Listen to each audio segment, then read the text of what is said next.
guys, my name's Emma and I guess this is my first YouTube video. I mean, I say first, I've actually tried YouTube so many times before when I was younger and I actually do like it.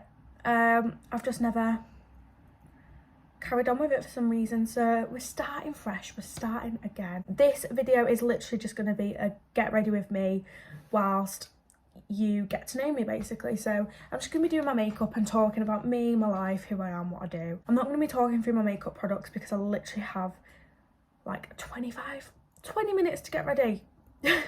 That's quick for me. So I'm just going to chit chat while I get ready pretty much. Basically, my name is Emma. I'm 19 and I live in Manchester. I'm not actually from Manchester, I'm from Hull. But I moved to Manchester literally like 2 weeks after I turned 18. And reason being was for a job. I was actually originally meant to go to uni, but I decided not to in the end just because I had my offer in place and everything and I was ready to move. Like, I was literally about to pay. I think I did pay for accommodation, but I managed to get that back. I had to ring up. But I just decided that I don't think uni was for me. You know, I'm not the type of person who likes homework and a lot of essays, and the last few months of college were a bit rough for me, and so I just thought the last thing I need right now is an education environment. So I decided not to go, and I actually spontaneously applied for a cabin crew position with Ryanair. Obviously I applied, no previous experience, didn't think I would get it, and I got it. So moved to Manchester. The only people who I knew in Manchester were my boyfriend and his family. Lived with them for the first like 5 months of living in Manchester, I would say, which was really kind of them because obviously they didn't have to let me live with them for the first 5 months, but they did. That was nice. It was really wholesome and it was really nice to go back to my boyfriend every day after work. Although obviously I made a lot of memories at Ryanair and gained a lot of experience, I did not like my job at Ryanair. In fact, I really hate it. It just wasn't an environment that I wanted to be in anymore. So I did leave Ryanair after just under a year of working there. So coming out of that job, I obviously lived in Manchester, so I was like, great, what do I do now? Because I didn't want to leave Manchester because I love living here. Like, I now consider Manchester as my home, and obviously I needed to pay my bills, so I was like, I need to find a job ASAP. So it's actually quite a funny story. So anyway, I ended up finding a job. This job was literally sold as a dream to me. I thought I would be working with companies and helping them with marketing their like companies. Moral of the story, I got there and on the day it was literally door-to-door sales, and it was probably like the worst thing I ever could have done. And it was awful. It was that bad that a girl on the day actually like lied about feeling ill and went home. I got home that day, quit that job, and I eventually got a job with EasyJet as cabin crew. Joined EasyJet last year because it's now 2024. Joined EasyJet last year. I've literally been there for just under a year now, so I've got a few months to go and then I get a pay rise. Best decision I have ever made, honestly. I love it at EasyJet. It's a great company and the people are just so lovely. Love it at EasyJet. I'm still there now. I feel like I'm rambling on a little bit, so I'm gonna get a move on. As I said, I lived with my boyfriend for the first like 5 months and his family, because he still lives with his family. And I mean, I feel like people who will know if you don't live in uni accommodation or you had to move to like a big city and you're trying to find somewhere to live, Spare Room, don't get me started on that website. Spare Room's basically an app and it's for house shares. I mean, you find the odd apartment on there for like £2, but it's for house shares, so it's basically like a house full of like 5 rooms or less, hopefully. Some of them have like 10 rooms. It's just strangers living in a room and you have to pay for the room and then you share like the kitchen and bathroom. I've actually been in 3 house shares now. My first one weren't even that bad. Like, I actually liked my first one. My last one was the best one. Like, she was so lovely, but my second one was absolute hell. My landlord didn't give a about anything that happened there. So I was just like, I can't be dealing with this, and it was just gross. Like when I say gross, I mean like a bug gross. I had my own bathroom, and I was literally finding like 10 dead wasps in my bathroom a day, and I was like, no, I can't, like, because I had to keep cleaning it, and I'm scared of bugs and flies and wasps and birds, you name it. So I was just like, I cannot do this. Kitchen would just be such a mess. Like there would be so many fruit flies in there that you couldn't, like, I was too scared to cook, so I was always eating takeaway, and I probably put on so much weight. So yeah, I didn't like that house share. And then I moved to one closer to my boyfriend. At that point, I just wanted to be close to people I knew, because I felt like my life revolved around planes, because all I could hear every 20 minutes was a plane taking off. And it was getting a little bit sad. So moved to a house share closer to my boyfriend, and honestly that was the best house share I've been in. It was so lovely, it was so tidy, clean. Landlord was so nice.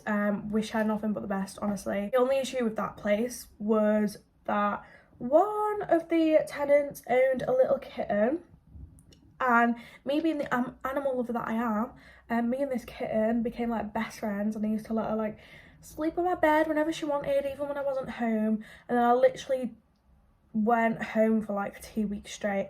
Got home and I had carpet as well.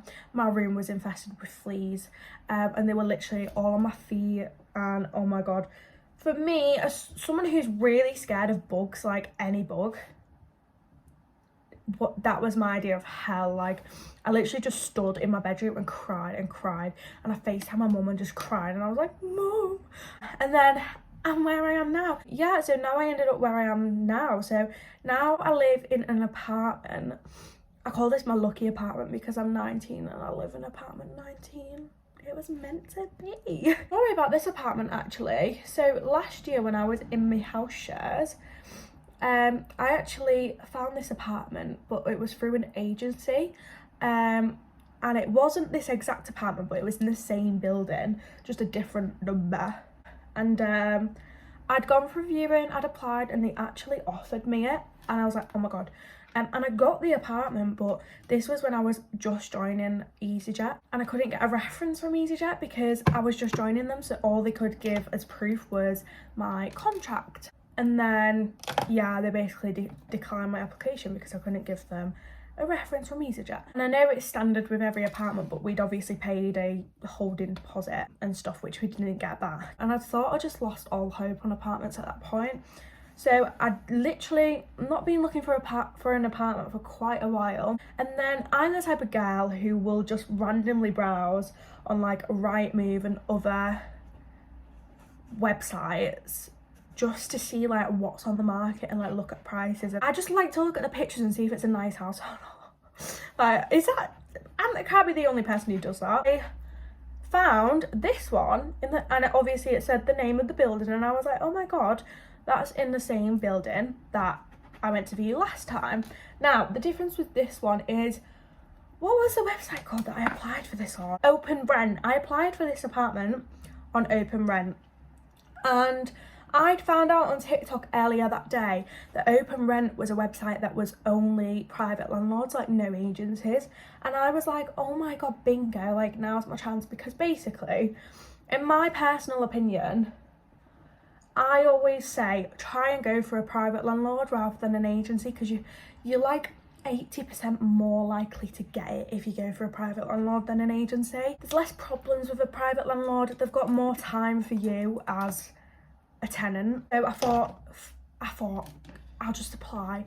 Honestly didn't think I would hear back, and then I heard back, got offered a viewing. I actually ended up doing a viewing by myself rather than a group viewing. Went for the viewing, obviously FaceTime my mum and my nana and showed them the place, and they were like, yeah, it's really nice. And because it's a private landlord, they literally just did like a soft credit check over the phone, double checked, you know, my income coming in and me sending previous landlords rent. I got offered it on the spot, and the apartment was mine literally that day, and I was so happy. But as well, I literally moved into this apartment with no furniture, and obviously I didn't have a ton of money saved up because I wasn't planning on moving into an apartment. So we literally searched like up and down in furniture shops for all my furniture. Got this bed, you know, got the drawers and stuff, everything, like my couch. And it all came eventually. So I literally lived here for like 2 weeks before I even had a fridge freezer. So I was literally living off cupboard food. But I was like, listen, I have my own place, like I'll happily live off cupboard food for a while. And yeah, I love it in this little apartment block. I literally can't complain. My neighbours are nice. I've not had any issues. It's a lovely little apartment, and I've set myself goals for 2024. I want to like slowly upgrade everything in my apartment. So I'm gonna, because I'm only renting, I don't have a mortgage, not at this age anyway. Because I'm only renting, obviously I can make changes, but these changes have to be reversible when I leave.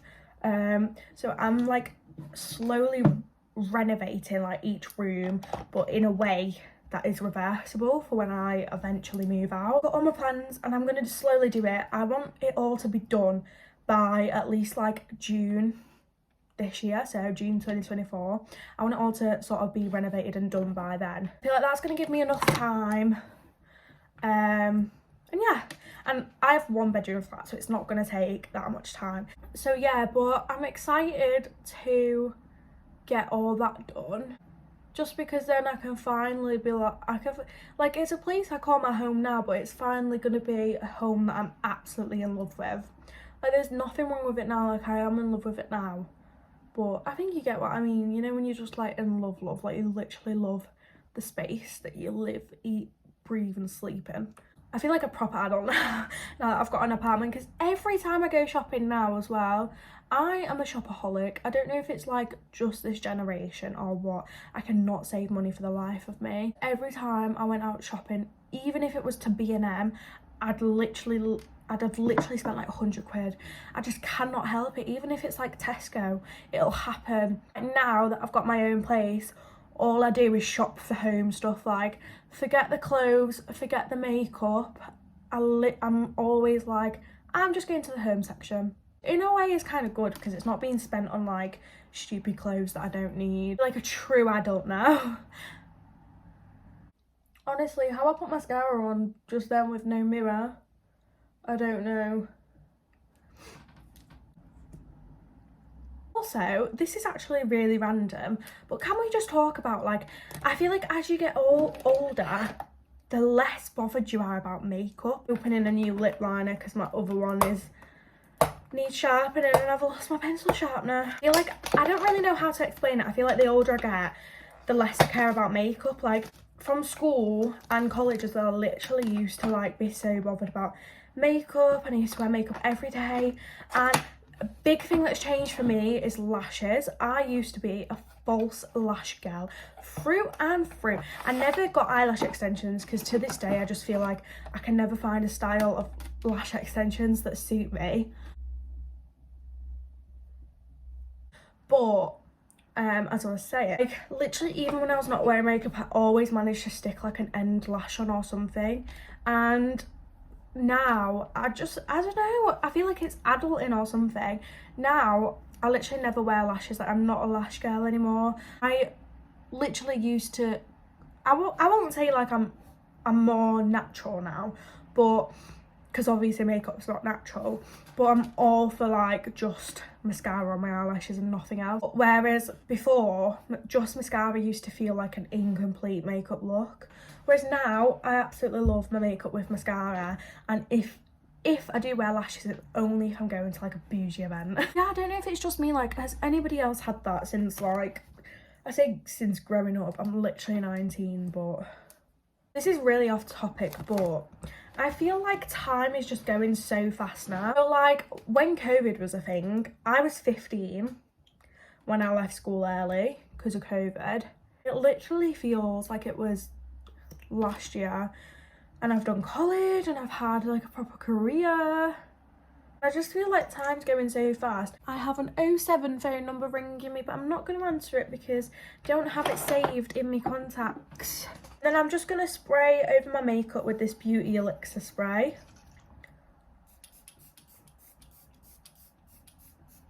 And that is me all done. I should probably end my video there because my boyfriend is literally due to pick me up any minute now.